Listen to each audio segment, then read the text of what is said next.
విద్యార్థులందరికీ ఇంకోసారి సుస్వాగతం. ఈరోజు సైన్స్ అండ్ టెక్నాలజీకి సంబంధించిన విషయాల గురించి మాట్లాడుకుందాం. అమీర్ ఖాన్ సినిమా డంగల్ గురించి మీలో చాలామంది వినే ఉంటారు. ఆ సినిమాలో బబితా ఫోగత్ పాత్ర పోషించినటువంటి సుహానీ భట్నగర్ అన్ఫార్చునేట్లీ ఒక రేర్ డిసీజ్ కారణంగా కేవలం 19 సంవత్సరాల వయసులో చనిపోయారు. ఈ సందర్భంగా రేర్ డిసీజ్ అంటే ఏమిటి, వరల్డ్ హెల్త్ ఆర్గనైజేషన్ రేర్ డిసీజ్ని ఎలా డిఫైన్ చేస్తోంది, అలాగే మన దేశానికి సంబంధించినంత వరకు నేషనల్ పాలసీ ఏమిటి, ఇలాంటి విషయాలను మీకు ఎక్స్ప్లెయిన్ చేస్తాను. క్రితం వారం మన ప్రధానమంత్రి గారు hydrogen fuel cell electric vehicle ఫెర్రీని లాంచ్ చేసిన సందర్భంగా hydrogen fuel cell electric vehicles గురించి, అలాగే బ్యాటరీ ఆపరేటెడ్ ఎలక్ట్రిక్ వెహికల్స్ గురించి, వాటి మధ్య డిఫరెన్సెస్ గురించి సైన్స్ అండ్ టెక్నాలజీ 20th మాడ్యూల్లో మనం తెలుసుకోవడం జరిగింది. అయితే అక్కడ కొన్ని విషయాలు మీకు చెప్పడం మర్చిపోయాను. హైడ్రోజన్ గ్యాస్ యొక్క బేసిక్ ప్రాపర్టీస్ ఏమిటి, అలాగే హైడ్రోజన్ ఫ్యూయల్ సెల్స్లో యానోడ్ దగ్గర ఏం జరుగుతుంది, క్యాథోడ్ దగ్గర ఏం జరుగుతుంది, ఇక్కడ ఉన్నటువంటి కెమికల్ రియాక్షన్స్ ఏమిటి, ఇవి ఈరోజు ఎక్స్ప్లెయిన్ చేస్తాను. తర్వాత ఇంతకుముందు లెక్చర్స్లో జీనోమ్ ఇండియా ప్రాజెక్ట్ గురించి, ఇండిజెన్ ప్రాజెక్ట్ గురించి, ఈ రెండింటి మధ్య డిఫరెన్సెస్ గురించి మనం మాట్లాడుకున్నాం. అలాగే హ్యూమన్ జీనోమ్ ప్రాజెక్ట్ గురించి కూడా మనం మాట్లాడుకున్నాం. ఈరోజు రిఫరెన్స్ ఇండియన్ హ్యూమన్ జీనోమ్ అనే విషయం వార్తల్లోకి రావడంతో అసలు ఈ రిఫరెన్స్ జీనోమ్ అంటే ఏమిటి అనేది మీకు ఎక్స్ప్లెయిన్ చేస్తాను. సర్వికల్ క్యాన్సర్ డెత్స్ని తగ్గించడం కోసం మన ప్రభుత్వం యూనివర్సల్ ఇమ్యూనైజేషన్లో హ్యూమన్ ప్యాపిలోమా వైరస్కి సంబంధించినటువంటి వ్యాక్సిన్, హెచ్పివి వ్యాక్సిన్ అంటాం, దాన్ని యూనివర్సల్ ఇమ్యూనైజేషన్ ప్రోగ్రాంలో చేర్చబోతోంది. 9 నుంచి 14 సంవత్సరాల మధ్య వయసున్న అమ్మాయిలకి యూనివర్సల్ ఇమ్యూనైజేషన్లో భాగంగా అందరికీ హెచ్పివి వ్యాక్సినేషన్ ఇవ్వబోతున్నారు. ఈ సందర్భంగా అసలు సర్వికల్ క్యాన్సర్ అంటే ఏమిటి, ఎక్కువ కేసులు లోవర్ అండ్ మిడిల్ ఇన్కమ్ కంట్రీస్లోనే ఎందుకు రిపోర్ట్ అవుతున్నాయి, సర్వికల్ క్యాన్సర్ని తగ్గించడానికి వ్యాక్సినేషన్ ఒక్కటే సరిపోతుందా, మరి మధ్య వయసులో ఉన్నటువంటి ఆడవాళ్ల సంగతి ఏమిటి, ఇవన్నీ మీకు ఎక్స్ప్లెయిన్ చేస్తాను. ఒడిసియస్ ల్యాండర్ ఈ మధ్య వార్తల్లోకి వచ్చింది. అసలు దీన్ని ఎవరు లాంచ్ చేశారు, అలాగే గగన్యాన్ ప్రాజెక్ట్లో ఉన్నటువంటి ఛాలెంజెస్ గురించి నేను సైన్స్ అండ్ టెక్నాలజీ 20th మాడ్యూల్లో మీకు ఎక్స్ప్లెయిన్ చేశాను. అయితే అక్కడ కొన్ని విషయాలు చెప్పటం మీకు మర్చిపోయాను. క్రయోజెనిక్ ఇంజన్, ఈ గగన్యాన్ సందర్భంగా క్రయోజెనిక్ ఇంజన్ వార్తల్లోకి వచ్చింది. అలాగే ఈ గగన్యాన్లో ఎన్ని కాంపోనెంట్స్ ఉన్నాయి మీరు ఈ మధ్య వార్తల్లో వినే ఉంటారు.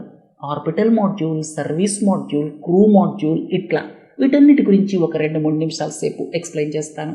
ఇక్కడ గగన్యాన్ గురించిన ప్రశ్నలు కావచ్చు, హైడ్రోజన్ ఫ్యూయల్ సెల్ వెహికల్కి సంబంధించి యానోడ్, క్యాథోడ్ ఈ ప్రశ్నలు కావచ్చు, ఇవన్నీ కూడా గత వారానికి కంటిన్యూవేషన్ అనమాట. అందుకని science and technology 20th module చూసిన తర్వాత ఈ 21st మాడ్యూల్ చూడండి.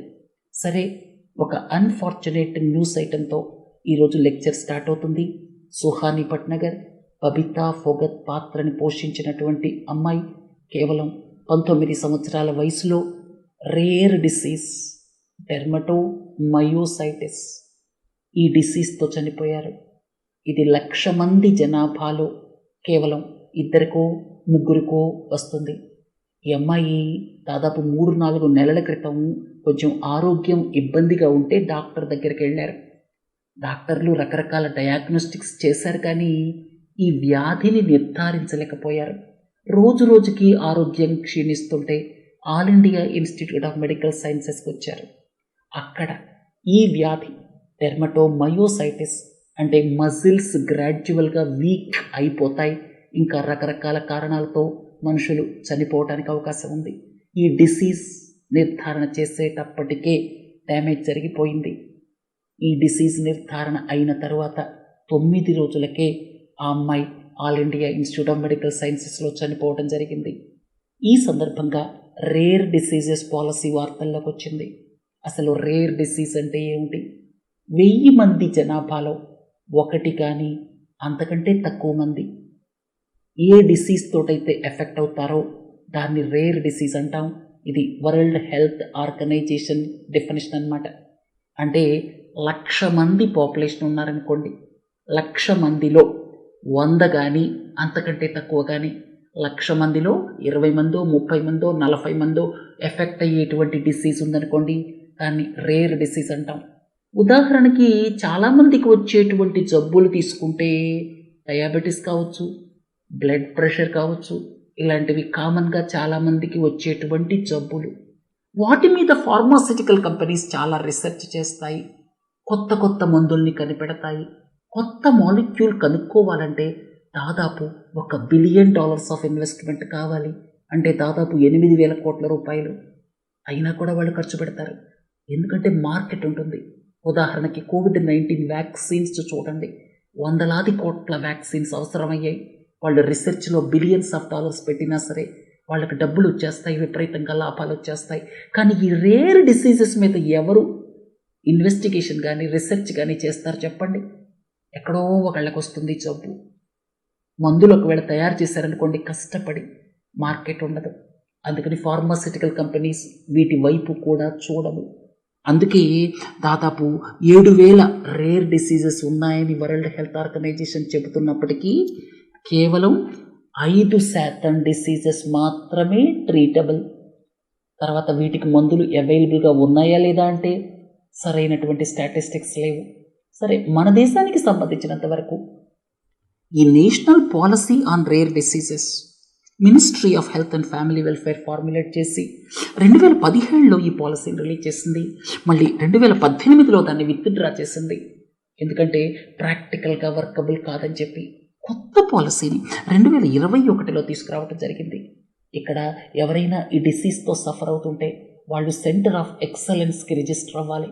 సెంటర్ ఆఫ్ ఎక్సలెన్స్ మన దేశంలో 12 నగరాల్లోనే ఉన్నాయి. ఆన్లైన్ ద్వారా రిజిస్టర్ అవ్వచ్చు.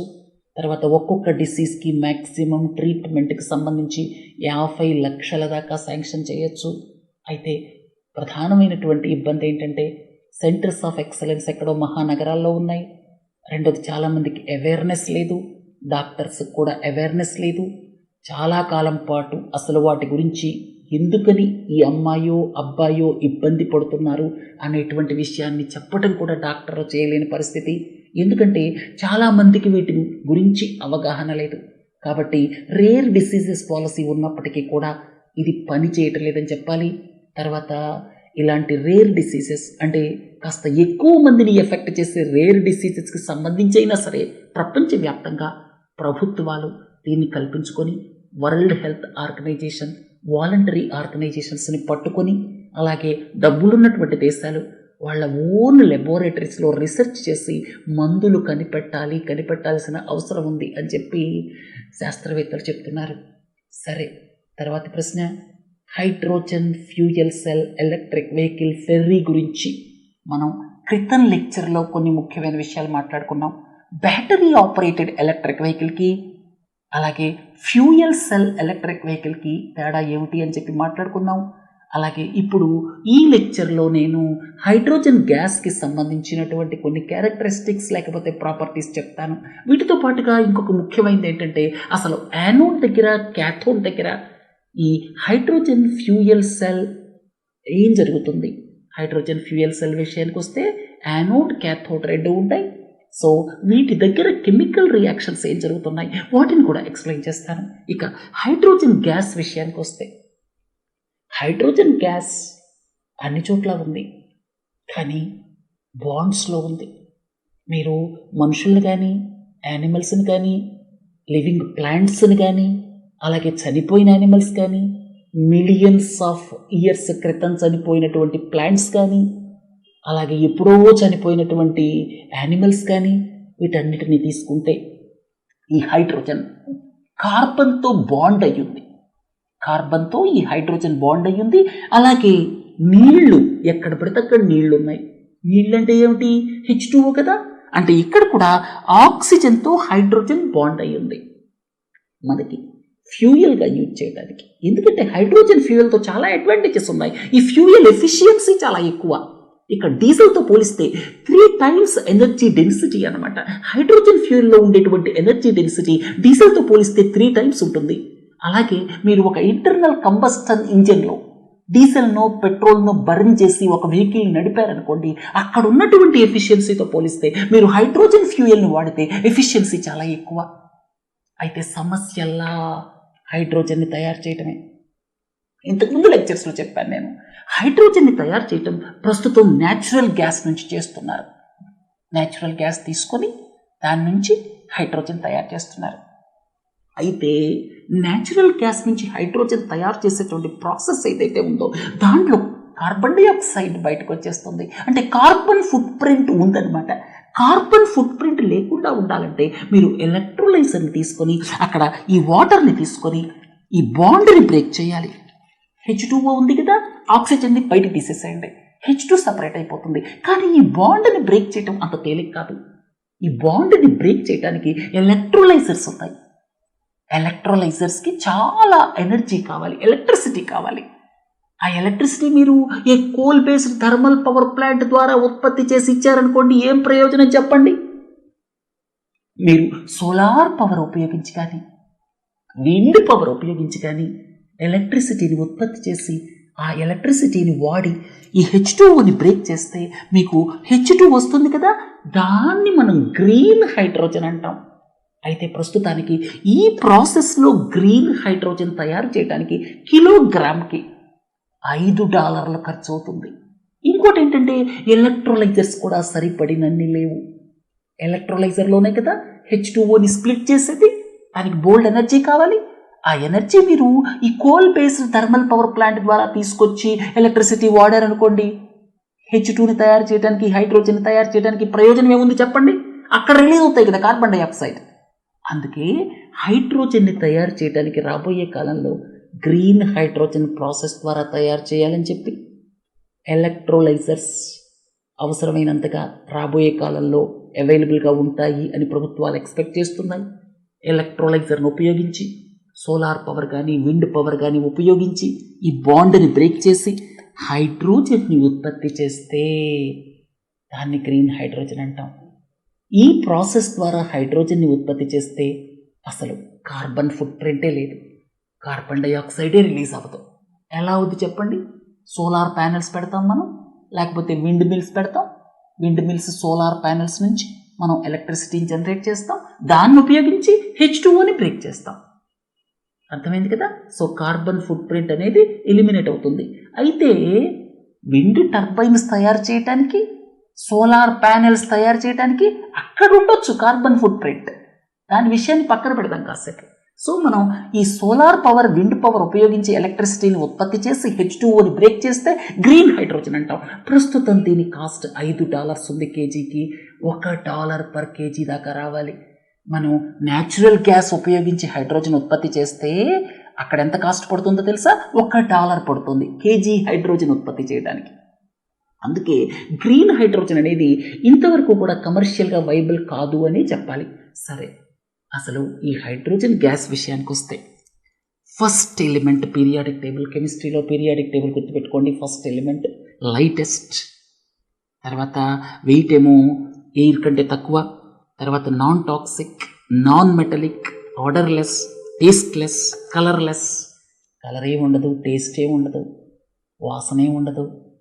అయితే హైలీ కంబస్టబుల్ అనమాట. చాలా కంబస్టన్ అంటే ఏమిటి? బయట ఎక్స్పోజ్ అయిందనుకోండి, పెట్రోల్ అంటాం కదా హైలీ కంబస్టబుల్ గ్యాస్ అని చెప్పి, పెట్రోల్ అంటాం కదా హైలీ కంబస్టబుల్ అని చెప్పి, అట్లాగే హైడ్రోజన్ అనేటువంటిది హైలీ కంబస్టబుల్ గ్యాస్ అనమాట. అందుకే దీని స్టోరేజ్ ప్రాపర్గా జరగాలి, దీని హ్యాండ్లింగ్ ప్రాపర్గా జరగాలి. అందుకే దీనికి prior to use exorbitant cost అంటాం. అంటే యూజ్లోకి తీసుకురావడానికి ముందు ఉండేటువంటి కాస్ట్ ఏదైతే ఉందో దాన్ని prior to use exorbitant cost అంటాం అనమాట. తర్వాత ఇక ఇంకొక ముఖ్యమైన విషయం ఏంటంటే, ఆక్సిజన్ని లిక్విడ్ రూపంలోకి తీసుకురావాలంటే, ఇప్పుడు మీకు ఆక్సిజన్ గ్యాస్ రూపంలో ఉంటుంది, హైడ్రోజన్ గ్యాస్ రూపంలో ఉంటుంది. వీటన్నిటినీ లిక్విడ్ రూపంలోకి తీసుకురావాలంటే క్రయోజెనిక్ టెంపరేచర్స్ అంటాం, అల్ట్రా లో టెంపరేచర్స్ అనమాట. అందుకే లిక్విడ్ హైడ్రోజన్ని, లిక్విడ్ ఆక్సిజన్ని మీరు వాడారనుకోండి, లిక్విడ్ హైడ్రోజన్ని ఫ్యూయల్ లాగా, లిక్విడ్ ఆక్సిజన్ని ఆక్సిడైజర్ లాగా మీరు వాడారనుకోండి, దాన్ని ఏమంటాం? క్రయోజెనిక్ ఇంజిన్ అంటాం. క్రయో అనగానే అల్ట్రాలో టెంపరేచర్. గుర్తుపెట్టుకోండి, చాలా చోట్ల క్రయో అనే పదం వస్తుంది. క్రయోజెనిక్ ఇంజిన్ అంటే అల్ట్రా లో టెంపరేచర్స్లో హైడ్రోజన్ని లిక్విడ్ రూపంలో, ఆక్సిజన్ని లిక్విడ్ రూపంలో మనం ఇంజిన్స్లో వాడామనుకోండి, క్రయోజెనిక్ ఇంజిన్స్ అంటాం. అలాగే క్రయోథెరపీ, ఎక్కడైనా బాడీలో అబ్నార్మల్ గ్రోత్ ఉందనుకోండి, బాగా కోల్డ్ టెంపరేచర్ దగ్గర ఆ గ్రోత్ని చంపేస్తారు. బాగా కోల్డ్ టెంపరేచర్ దగ్గర క్రయోథెరపీ అంటారు. ఇది మెడికల్లో ఒక పార్ట్ అనమాట. సో ఇక్కడ హైడ్రోజన్ని లిక్విడ్ రూపంలో తీసుకురావడానికి -253 డిగ్రీల సెల్సియస్ దగ్గరే సాధ్యమవుతుంది. ఆక్సిజన్ -183. గుర్తుపెట్టుకోండి, అంత లో టెంపరేచర్స్ దగ్గర మాత్రమే ఇవి లిక్విడ్ రూపంలో ఉంటాయన్నమాట. సో లిక్విడ్ రూపంలోకి తీసుకురావడం చాలా కష్టం. దీన్ని క్రయోజెనిక్ ప్రాసెస్ అంటాం. క్రయో అనగానే అల్ట్రా లో టెంపరేచర్. తర్వాత మనం హైడ్రోజన్ ఫ్యూయల్ సెల్ వెహికల్స్లో వాడేది కంప్రెస్డ్ హైడ్రోజన్ గ్యాస్. లిక్విడ్ రూపంలోకి తీసుకురావాల్సిన పని లేదు. తర్వాత మనం హైడ్రోజన్ ఫ్యూయల్ సెల్ ఫెర్రీ గురించి మనం ఇంతకుముందు మాట్లాడుకున్నాం.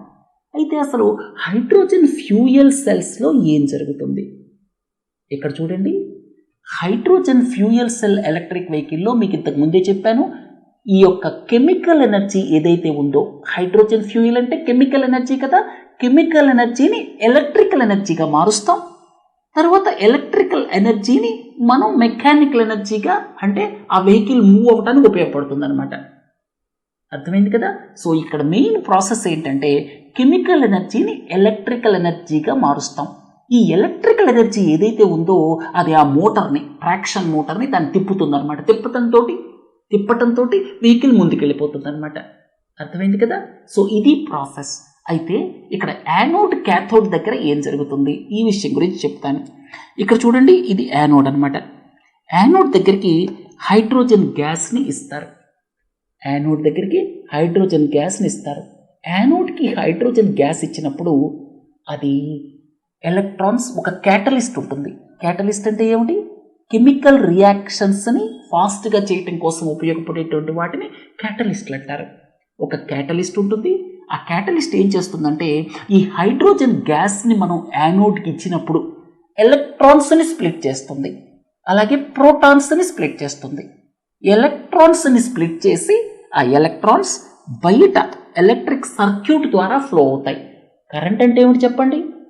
ఎలక్ట్రిక్ సర్క్యూటే కదా, అంటే ఎలక్ట్రాన్స్ ఫ్లోనే కదా. సో ఈ ఎలక్ట్రాన్స్ అనేటువంటివి హైడ్రోజన్ గ్యాస్ నుంచి ఎలక్ట్రాన్స్ స్ప్లిట్ అయిపోయి బయట ఫ్లో అవుతుంటాయి అన్నమాట, బయట సర్క్యూట్ ద్వారా. అంటే ఎలక్ట్రిసిటీ ప్రొడ్యూస్ అయినట్టే కదా. ఇక లోపల ప్రోటాన్స్ అంటే హైడ్రోజన్ అయాన్స్ ఏవైతే ఉంటాయో, ఎలక్ట్రాన్స్ని పోగొట్టుకున్నటువంటి హైడ్రోజన్ అయాన్స్ మధ్యలో ఉన్న ఒక ఎలక్ట్రోలైట్ ద్వారా క్యాథోడ్ దగ్గరకు వస్తాయన్నమాట. ఇవన్నీ క్యాథోడ్ దగ్గరకు వస్తాయి.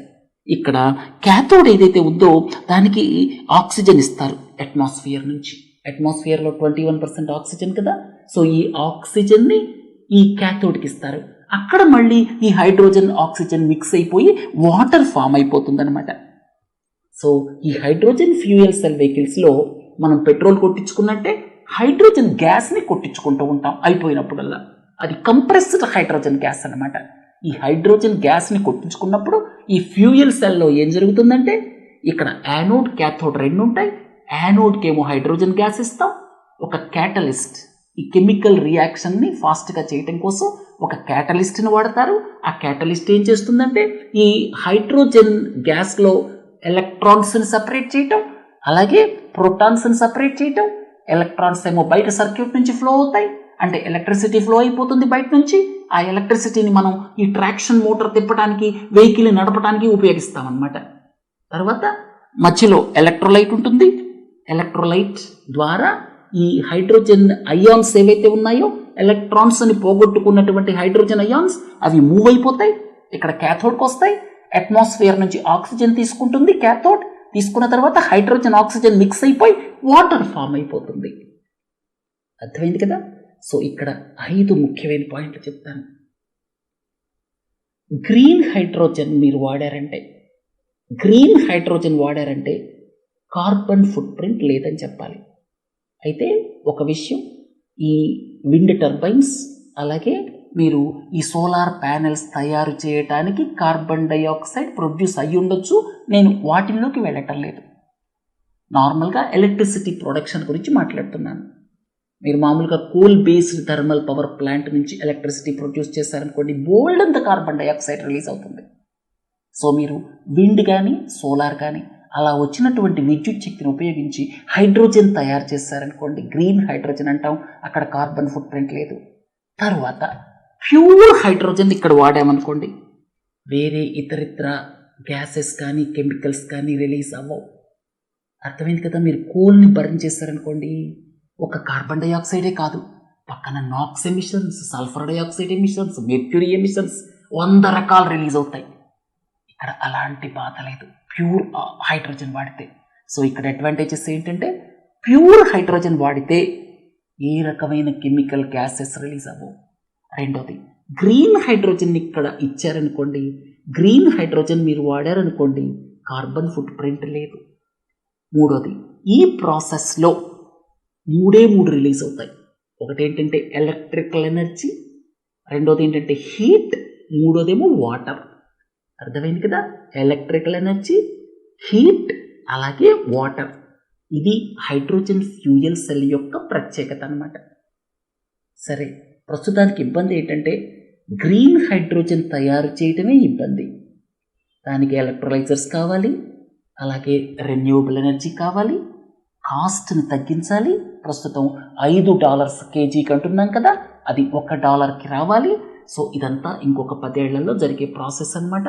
రాబోయే కాలంలో ఫ్యూచర్ అంతా కూడా ఈ గ్రీన్ హైడ్రోజన్ అని విశ్లేషకులు చెప్తున్నారన్నమాట. సరే, ఇంకొక ప్రశ్నకి వెళదాం.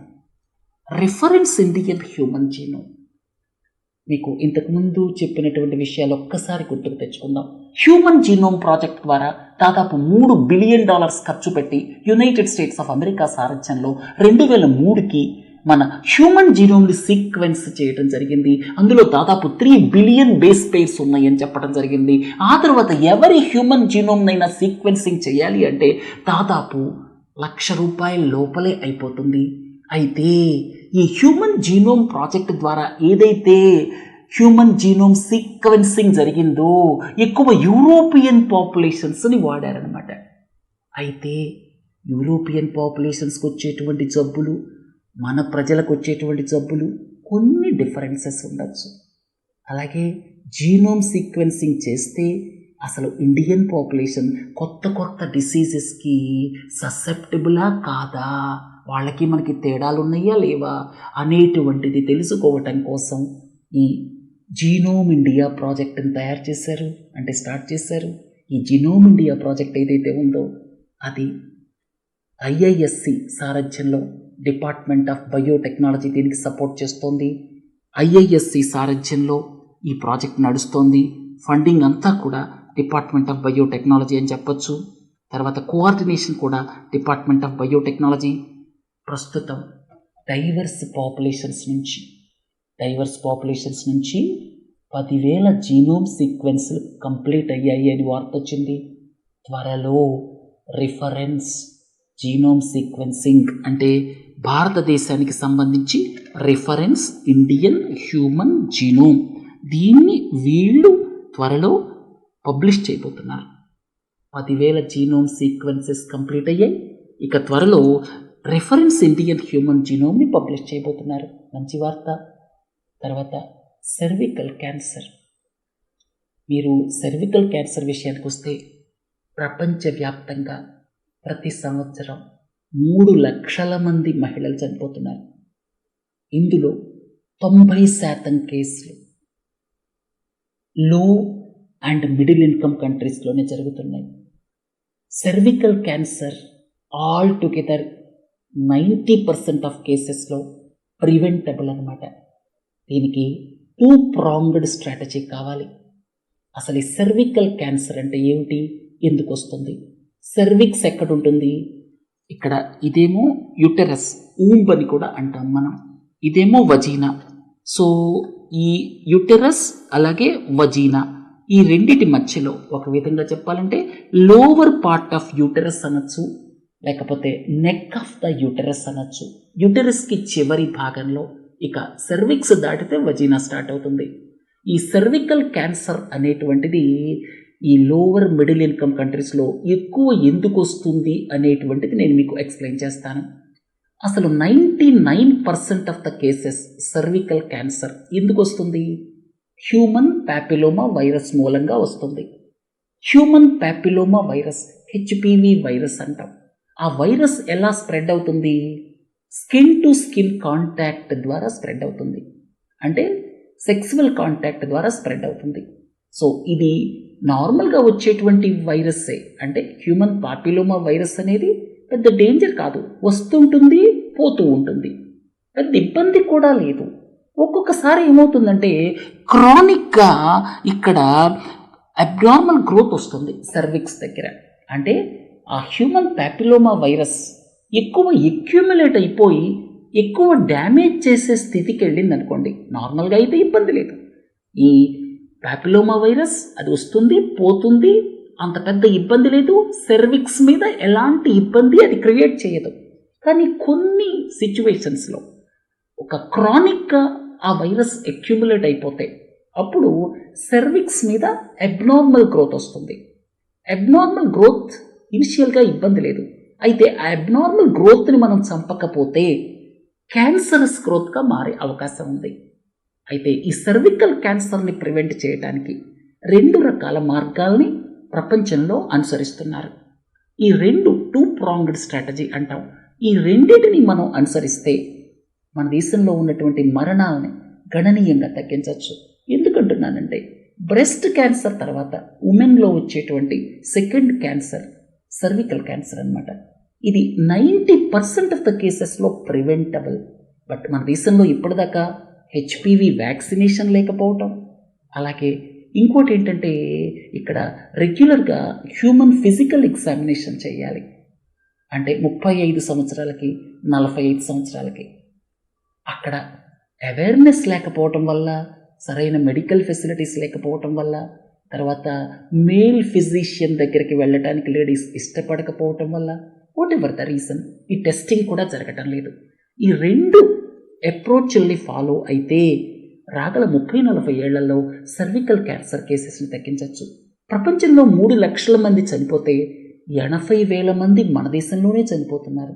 దాదాపు 130,000 కొత్త కేసులు వస్తున్నాయి ప్రతి సంవత్సరం. 80,000 మంది ఈ వ్యాధి బారిన పడి చనిపోతున్నారు. సరే, 2 ప్రాంగ్డ్ స్ట్రాటజీ ఏమిటి? 1, 9 ఏళ్ల నుంచి 14 ఏళ్ల మధ్య వయసు ఉన్నటువంటి గర్ల్స్కి ఈ యొక్క HPV vaccination, human papilloma virus vaccination మన యూనివర్సల్ ఇమ్యూనైజేషన్ ప్రోగ్రామ్ కింద ఇవ్వాలి అని చెప్పి మన బడ్జెట్ స్పీచ్లో మన ఆర్థిక మంత్రి గారు అనౌన్స్ చేయడం జరిగింది.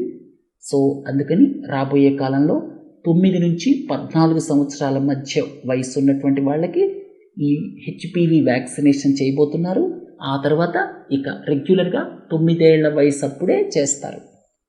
మీరు స్కాట్లాండ్ అనేటువంటిది ఒక రీజియన్ అనమాట యూకేలో.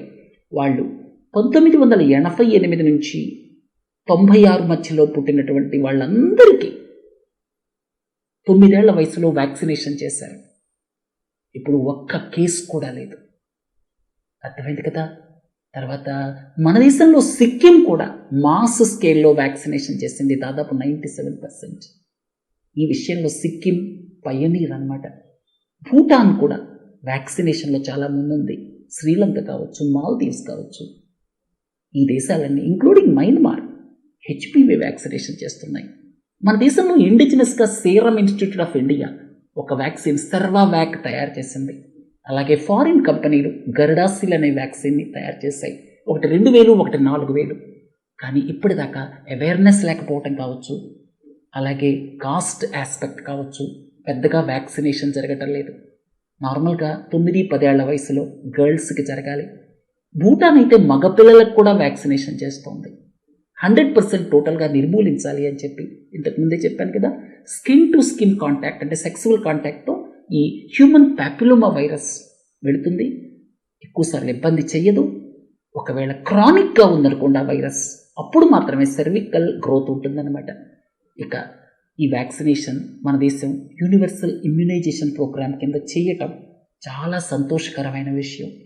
రాబోయే కాలంలో ఈ గర్ల్స్ ఎవరైతే అడల్ట్ ఏజ్లోకి వస్తారో వాళ్ళకి ఈ హ్యూమన్ ప్యాపిలోమా వైరస్కి సంబంధించినటువంటి ఈ సర్వికల్ క్యాన్సర్ నుంచి ప్రొటెక్షన్ ఇవ్వచ్చు.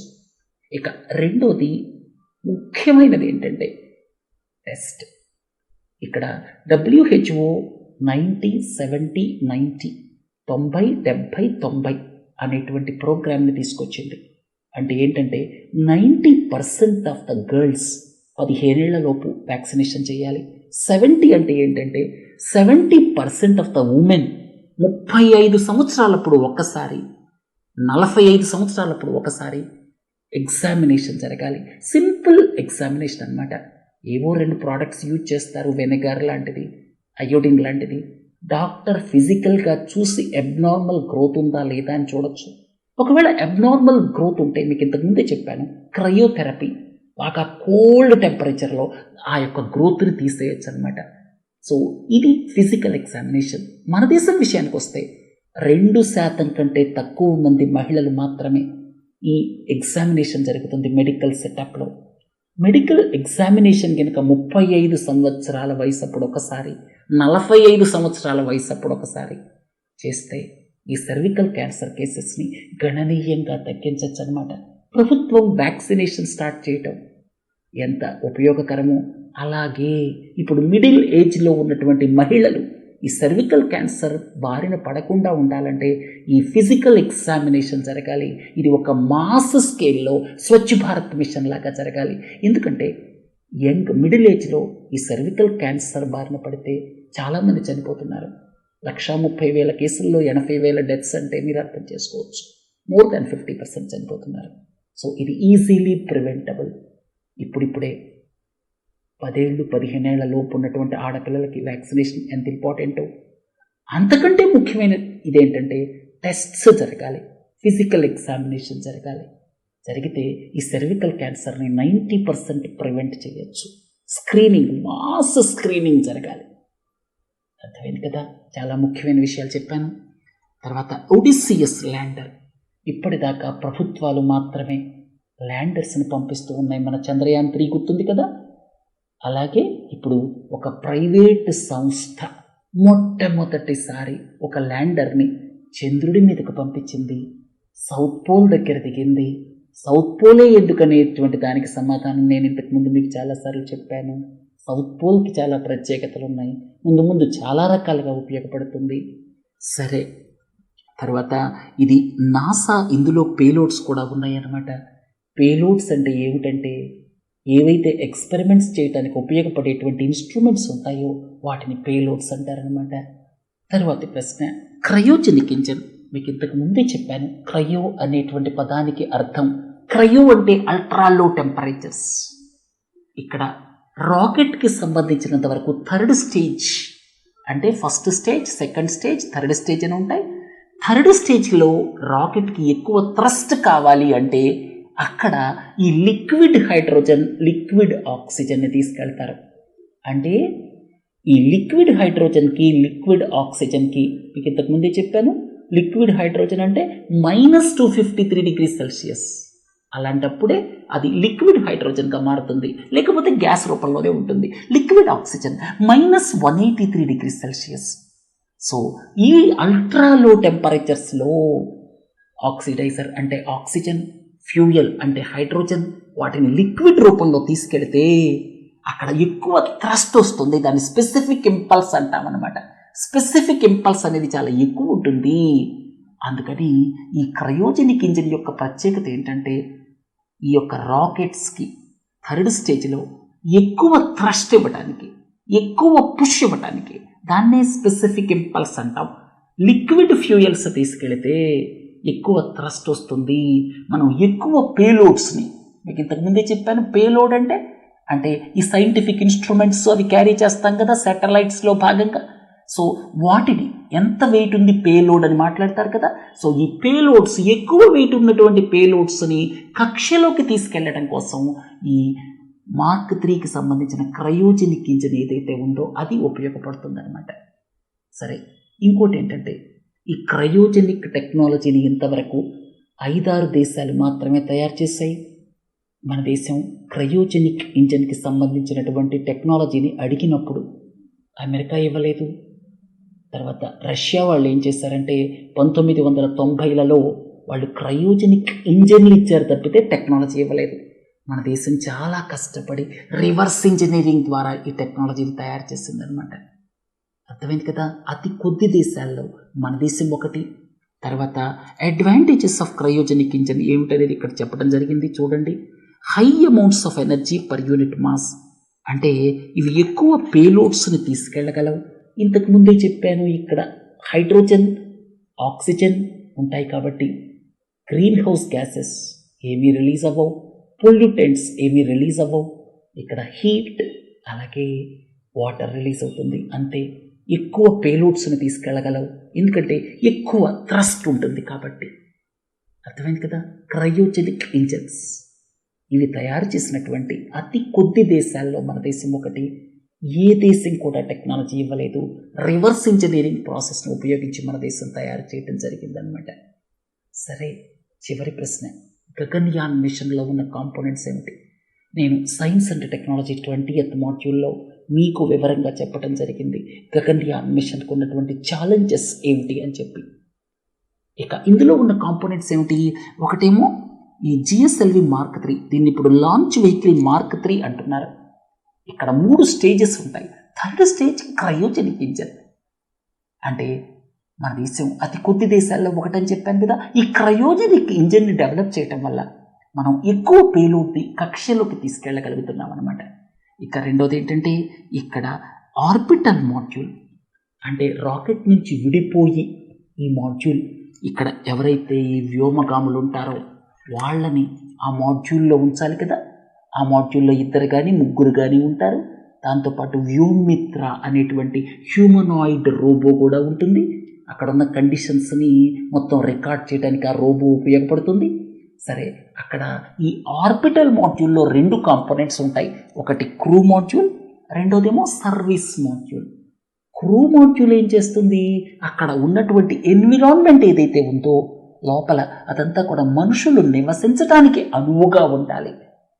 కార్బన్ డైఆక్సైడ్ని డిసిపేట్ చేయాలి, రేడియేషన్ నుంచి తట్టుకోవాలి. ఇట్లా చాలా చాలా చాలా కండిషన్స్ ఉంటాయన్నమాట. అయితే ఈ మధ్య ఇస్రో చైర్మన్ ఏం చెప్పారంటే ఈ క్రూ మాడ్యూల్ ఏదైతే ఉందో దీనికి సంబంధించినటువంటి కొన్ని ప్రోడక్ట్స్ని ఫారిన్ నుంచి మనం ఇంపోర్ట్ చేసుకోవాల్సిన అవసరం ఉంటుందేమో, టెక్నాలజీ కానీ ప్రోడక్ట్స్ కానీ అన్నటువంటి మాట చెప్పారు. అందుకని క్రూ మాడ్యూల్ ఇండిజినస్గా డెవలప్ చేయగలమా లేదా అనేది ఇంకా క్లారిటీ లేదనమాట. ఇక సర్వీస్ మాడ్యూల్ వాళ్ళని భద్రంగా భూమి మీదకి తీసుకురావాలి. సో ఇవన్నీ కాంపోనెంట్స్ అనమాట. రోబస్ట్ లాంచ్ వెహికల్ అంటే LVM-3 లాంచ్ వెహికల్ మార్క్ 3 ఇక్కడే క్రయోజెనిక్ ఇంజన్ పిక్చర్లోకి వచ్చిందనమాట. తర్వాత ఈ ఆర్బిటల్ మాడ్యూల్, అందులో 2 ఉంటాయి, క్రూ మాడ్యూల్ అలాగే ఇంకొకటి ఈ సర్వీస్ మాడ్యూల్ అనమాట. సరే, చాలా ముఖ్యమైన విషయాలు తెలుసుకున్నాను ఈరోజు. ముఖ్యంగా హైడ్రోజన్ ఫ్యూయల్ సెల్ వెహికల్ గురించి, యానోడ్ దగ్గర ఏం జరుగుతుంది, క్యాథోడ్ దగ్గర ఏం జరుగుతుంది, అలాగే సర్వికల్ క్యాన్సర్ గురించి, అలాగే ఈ క్రయోజెనిక్ ఇంజన్ గురించి. సరే, రేపు ఎకాలజీ అండ్ ఎన్విరాన్మెంట్కి సంబంధించిన విషయాల గురించి మాట్లాడుకుందాం. నమస్తే.